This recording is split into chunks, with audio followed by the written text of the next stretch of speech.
Okay, so I'm here at Kourion, Cyprus. This is our second devotional. I'm here in what we call the earthquake house in the mid 300s, 356, something like that. I can't remember the exact date. There was an earthquake that devastated the area here.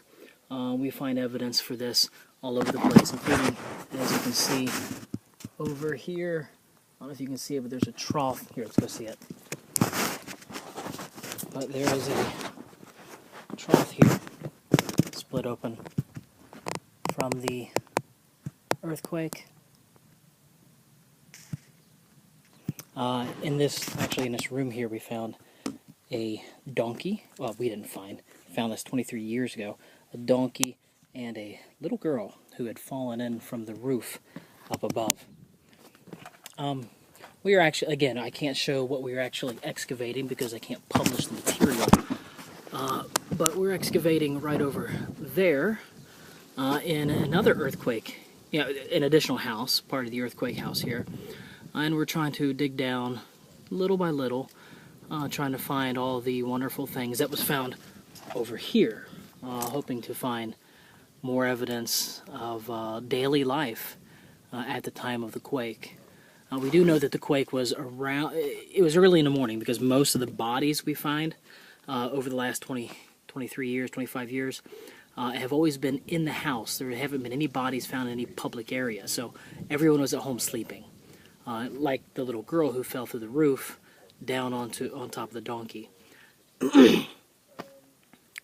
Totally random, I know, but my devotional thought for today comes from Psalm 23, verse 6.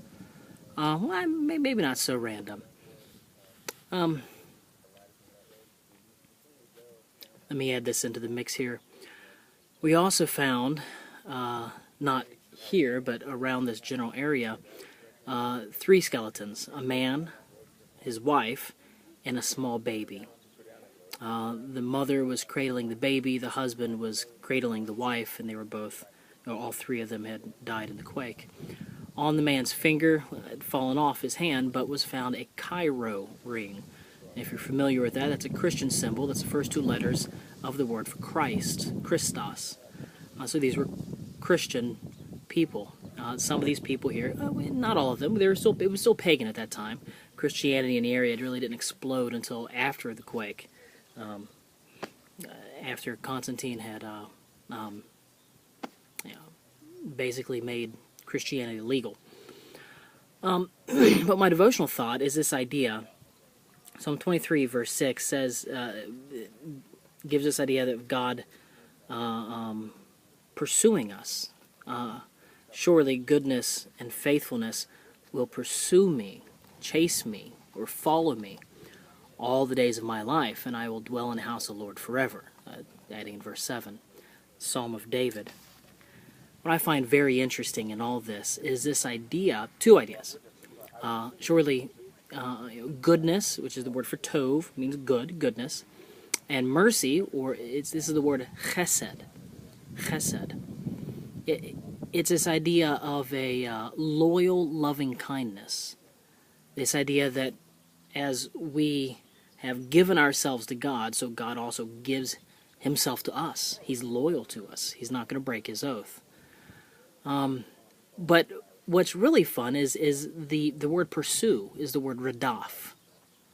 And this is the idea of, this nowhere in the entire Old Testament has goodness and mercy, tov v'chesed, ever been the subject, or the subjects, of the Hebrew word radaf.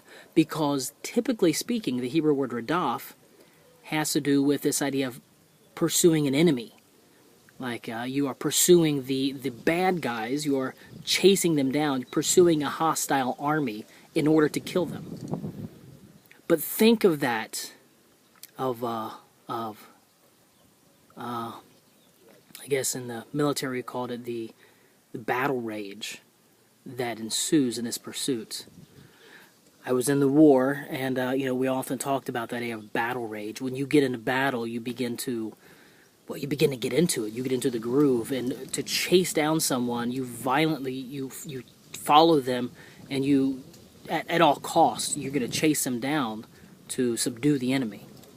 Well, turn that over into a good thing.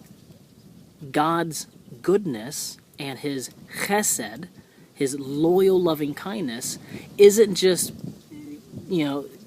some rinky-dink idea where he's going to follow us along. No, he's chasing us down. He wants to make sure he shows us his goodness and his loyal loving kindness, his chesed. He is actively pursuing us as Christians. I'm sure after the quake here, a lot of the Christians began to doubt God's goodness and his mercy. But even then, he was pursuing those believers. And it wasn't until, just shortly thereafter that you begin to see the pagan temples being destroyed and replaced by Christian churches, basilicas. You have them all across the site here.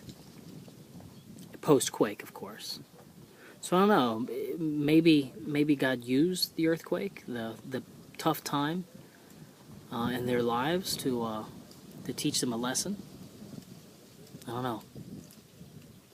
But the idea is definitely true in our lives, as God is pursuing us, chasing us, actively pursuing us to show us his love and his mercy, his goodness. That's a thought that I like to think from time to time.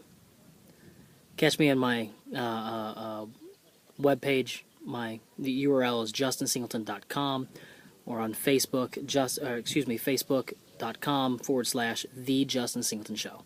Thanks.